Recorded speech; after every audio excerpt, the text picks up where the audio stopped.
झुकेगा नाही साला असं म्हणत पुष्पा आणि पुष्पा 2 ने 700 करोडच्या वर कमाई केली.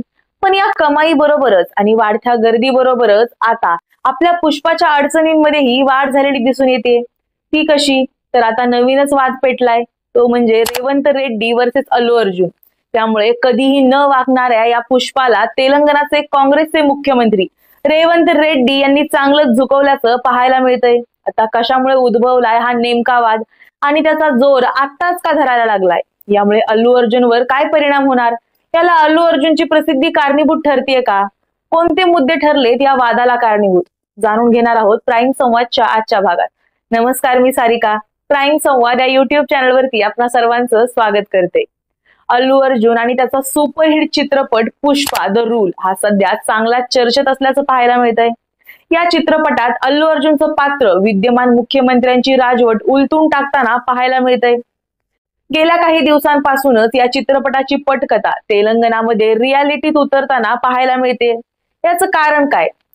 तर तेलुगू स्टार अल्लू अर्जुन आणि तेलंगणाचे काँग्रेसचे मुख्यमंत्री रेवंत रेड्डी यांच्यात काही दिवसांपासून संघर्ष सुरू असल्याचं दिसून येतंय.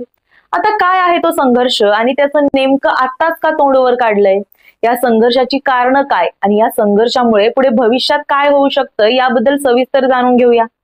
आता अल्लू अर्जुनच्या पुष्पा 2च्या शो दरम्यान 4 डिसेंबर रोजी हैदराबाद इथे झालेल्या चेंगराचेंगरीत 35 वर्षीय महिलेचा मृत्यू झाला होता. हे तुम्हाला सर्वांनाच माहितीये. या शो साठी अभिनेता अल्लू अर्जुन देखील उपस्थित होता. त्यानंतर त्याच्या विरोधात गुन्हा दाखल करण्यात आला, ज्यानंतर त्याला अटक देखील करण्यात आली होती. सध्या अल्लू अर्जुन हा जामिनावर बाहेर आहे. तर या दरम्यान विधानसभेत काँग्रेस आणि MIM कडून टीका करण्यात आली. यातच काही जणांनी अल्लू अर्जुनच्या घराबाहेर तोडफोड केल्याचा प्रकारही समोर आलाय. या प्रकरणाचे रेवंत रेड्डी यांच्याकडून राजकारण केलं जातंय असेही प्रश्न उपस्थित होऊ लागलेत. दक्षिणेत अभिनेत्यांना मिळणारा मान सन्मान इतर ठिकाणी पाहायला मिळत नाही. अल्लू अर्जुनचे लाखो चाहते आहेत. त्यांच्या रोषाला रेवंत रेड्डींना निश्चितच सामोरं जावं लागण्याची भीती असेल. कारण जर चित्रपटाची स्टोरी पाहिली तर त्यामध्ये अल्लू अर्जुन हा तिथल्या प्रेझेंट मुख्यमंत्र्यांच्या विरोधात लढताना दिसतोय. त्याचप्रमाणे पुष्पा 2 या चित्रपटातील एक कट केलेला 20 मिनिटांचा सीन सुद्धा पुन्हा त्या चित्रपटात टाकून चित्रपट प्रदर्शित करण्याची चर्चाही होताना दिसते.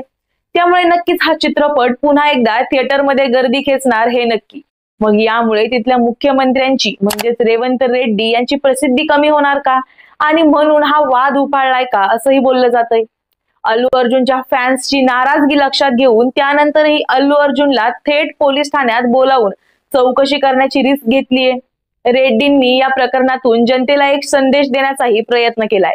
पुष्पामुळे प्रसिद्धीच्या झोतात असलेल्या अल्लू अर्जुनला अटक केली, पोलीस ठाण्यात बोलावलं. त्यामुळे कायद्यासमोर सर्व समान आहेत असा मेसेज जनतेत देण्याचा रेड्डींचा प्रयत्न असल्याची राजकीय वर्तुळात चर्चा आहे. त्याचप्रमाणे अल्लू अर्जुनच्या पुष्पा 2च्या शो दरम्यान थिएटरमध्ये झालेल्या 35 वर्षीय महिलेचा झालेला मृत्यू टार्गेट करून आम्ही सामान्य जनतेच्याही बरोबर आहोत, त्यांची साथ देत आहोत असंही रेवंत रेड्डी यांना प्रूफ करायचं असू शकतंय. म्हणूनही ते अल्लू अर्जुनच्या विरोधात जात असल्याचं पाहायला मिळतंय. सर्वसामान्य नागरिक असो किंवा कोणतीही मोठी व्यक्ती, या राज्यात सर्वजण समान असल्याचं चित्र निर्माण करण्याचा रेड्डींचा प्रयत्न असल्याचं दिसून येतंय. पण हे प्रकरण बॅकफायर न होऊ देण्याची काळजीही त्यांना घ्यावी लागणार आहे. नाहीतर अल्लू अर्जुनवर कारवाई करण्याच्या नादात त्यांना त्यांचं पद गमवावं लागेल. या वादाचा दुसरा मुद्दा म्हणजे साऊथ हिरोज हे अभिनय क्षेत्रात हिट झाल्यानंतर ते लगेच राजकारणात उडी मारतात असा इतिहास आहे. त्यामुळे अल्लू अर्जुन सुद्धा आता राजकारणात येणार का आणि तो राजकारणात आल्यानंतर रेवंत रेड्डी यांची पॉप्युलॅरिटी कमी होणार का? कारण रेवंत रेड्डी यांनी अल्लू अर्जुनवर केलेल्या कारवाईमुळेच आधीच अल्लू अर्जुनचे फॅन्स रेवंत रेड्डी यांच्यावर नाराज आहेत. आता ते नाराज झाले म्हणजे जर अल्लू अर्जुन राजकारणात आला तर त्यांची मतं ही जास्तीत जास्त अल्लू अर्जुन याला असतील. त्यामुळे रेवंत रेड्डी यांचं राजकारण संपू शकतंय. याचबरोबर अजून एक मुद्दा म्हणजे अल्लू अर्जुन हा पवन कल्याण यांचा भाचा आहे आणि सध्या पवन कल्याण हे आंध्र प्रदेश राज्यात उपमुख्यमंत्री आहेत. या पवन कल्याण यांचा भाजपला सपोर्ट आहे. आता जर तेलंगणामध्ये भाजपची सत्ता वाढवायची म्हटलं तर अल्लू अर्जुन हे तेलंगणामध्ये पक्षाचं काम सुरू करू शकतात.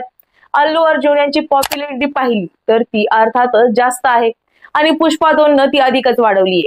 त्यामुळे अल्लू अर्जुन यांना एक मास अपील मिळू शकतंय आणि याचमुळे काँग्रेस समोरच्या अडचणी मात्र वाढू शकतात.